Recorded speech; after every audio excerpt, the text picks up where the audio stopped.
Hey, what's up everybody? Dr. Ray, and today we're talking about how to deal with toxic people when you're playing a video game. And what do you do if someone is toxic towards someone on your team or someone else during gameplay and you recognize it?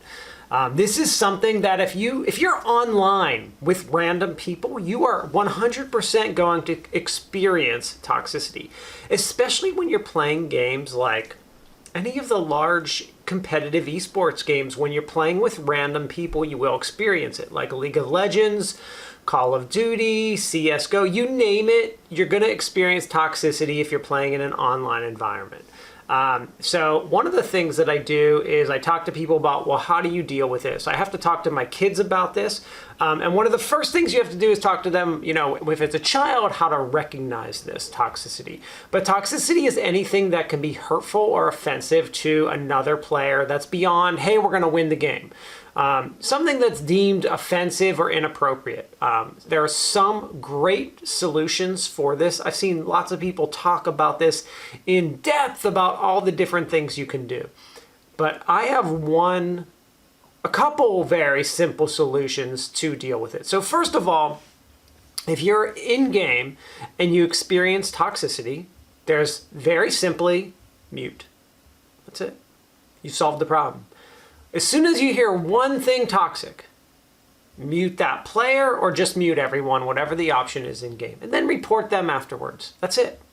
As soon as you experience it, mute.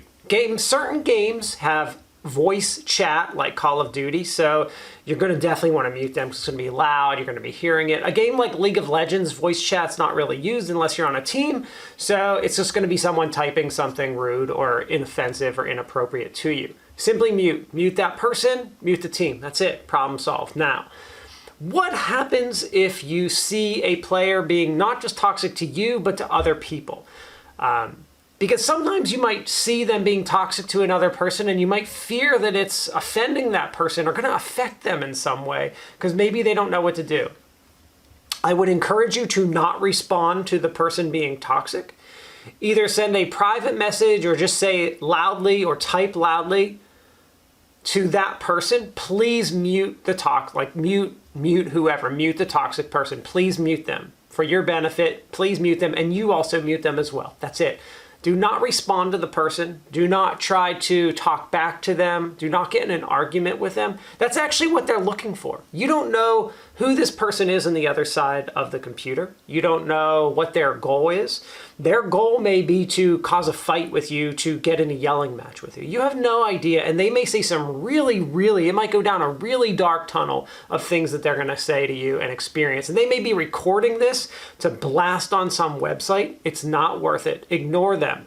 You have to 100% ignore that person and mute them. If they're doing it to someone else, you tell that person just to mute. Do not respond to the person. Just say mute, and that's it. You ignore them and then report them after the game. What are some, and I know I've done a video on like strategies for dealing with toxicity. And basically, if you don't want to experience it, you have a few options. One is to don't play online against random people. So what does that mean? That means don't go into solo queue. Play when you're playing with a group of friends.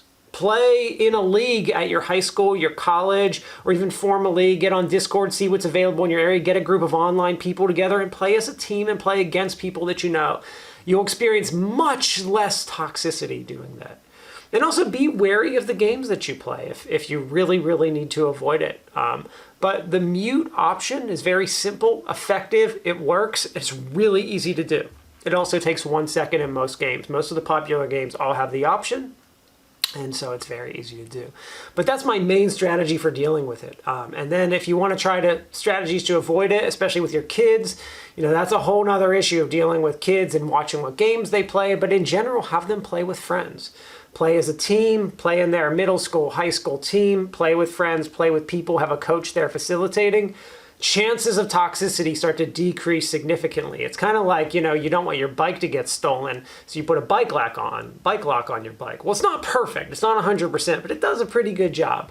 You can kind of do that when you're playing with a team, playing with people that you know, avoiding certain online places. You can start to avoid the toxicity, but we got to know how to deal with it. It's going to affect you all. It's going to affect your kids. It's going to affect your friends, and it's going to affect you if you're online anywhere, but specifically we're talking about in video games. So mute button, all right? Let me hear strategies for how y'all deal with deal with toxicity people. Do you mute? Is that what you do? Do you just mute them? Is that the most simple and effective solution? Do you respond to the people being toxic? I'd love to hear some of those experiences, but I know how they went. So that's why I encourage you not to do it.